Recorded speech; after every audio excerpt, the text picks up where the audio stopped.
What is up, everybody? Old Guy Jammin' here. Today I'm going to be talking to you about The Killing Floor by Seymour Duncan, a really unique and, I think, highly effective overdrive pedal that's a little different than anything else.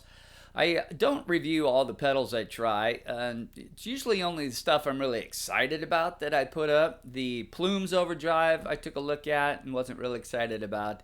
The Crunchbox is a pretty famous pedal, and I gave that a shot, and it was kind of like option overload, and I really didn't get anything different, unique about it. But this one I'm particularly excited out of my mind about, and especially for the Marshall DSL-5. It'll turn your DSL-5 into pretty quickly, right into a 20 watt amp. So any kind of amp that is a little anemic to begin with, I suggest you try one of these. It is completely transparent, as you'll see. Nothing happens at the lower part of the knob adjustment, and as you bring it up, all sorts of magic starts to take place. You can go all the way from just cleanly overdriven to fuzz territory if you're using it on a clean channel, and or once you get into the dirty stuff, you can use it to boost a great lead tone. It's not the best for tightening up an overdrive, a high gain channel, but if you want to boost a nice searing, compressed, sustaining lead, then you turn that knob up and you've got a really nice sustaining lead, searing type of lead tone, which is great. It's also got one switch on it. This is accentuates the highs with the switch in the up position. In the middle, it's just kind of in the middle. No real EQ adjustments. It's just natural. And then down, if you want to take some of the highs off your tone, for example, if you're using it with single coils or a bright channel or something like that. And I'll show you what that's all about as well. Be right back.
All right, let's get over to the dirty side of things and see what this looks like or sounds like when we boost it up on a dirty channel for a great lead.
All right, threw in some lead tone as well, dry, no delay or anything like that.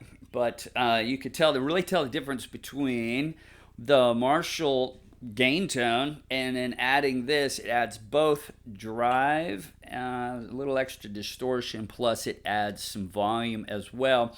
And it's all tailored with just the one knob, which I'm usually kind of leery of one knob pedals. I like 3-band EQs, but Brett Kingman did such an incredible review of this that I thought I'd give it a try. And I'm pleasantly surprised, especially with the DSL. It really brings my 5-watt, I can take my 5-watt DSL almost anywhere now and compete with much larger amps. Not to mention the fact that it just really brings this little amp to life. Any amp you have that's a little on the anemic side, this is going to really enhance. And then high gain, it works well with high gain. Almost every high gain amp I've tried it with, it works well as a lead boost. But it's not the best just overdrive pedal like you would normally think about overdrive pedals to tighten up a high gain tone. It's not like an OCD. OCD is OCD. This is not that, but what it does do, it does really, really well. Also, Seymour Duncan, made in the US. Nice little battery compartment. I left this plugged in all night. It was still fresh this morning. So it has a disconnect in its input and output circuitry so that it disconnects the battery, which is super nice.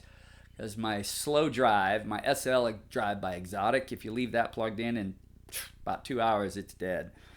Anyway, really nicely made, solid construction, nice details, little foam block on the inside of the battery cover just to keep everything nice and snug. Super solid switching, also 9-volt, jacks out of the top, quality switch, feels good, and does what it's supposed to do. Noticeably takes the highs out or adds a little brightness if you want that. In the middle, it's just really transparent, and as you saw from the demo, you cannot tell if this knob is all the way down. You can't tell when the pedal's on, can't tell when the pedal's off. It's that clean. And then as you bring this up, you just get lots of goodness right in this range. And then once you get over here, you get into fuzz territory and or boosting a high gain tone.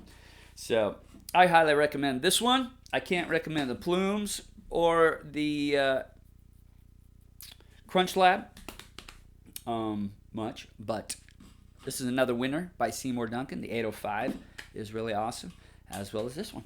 All right, so put that in your collection. And we got in the house, whoa, an Engel. Ha! Took me a couple of weeks to get used to it, but I am really starting to like that.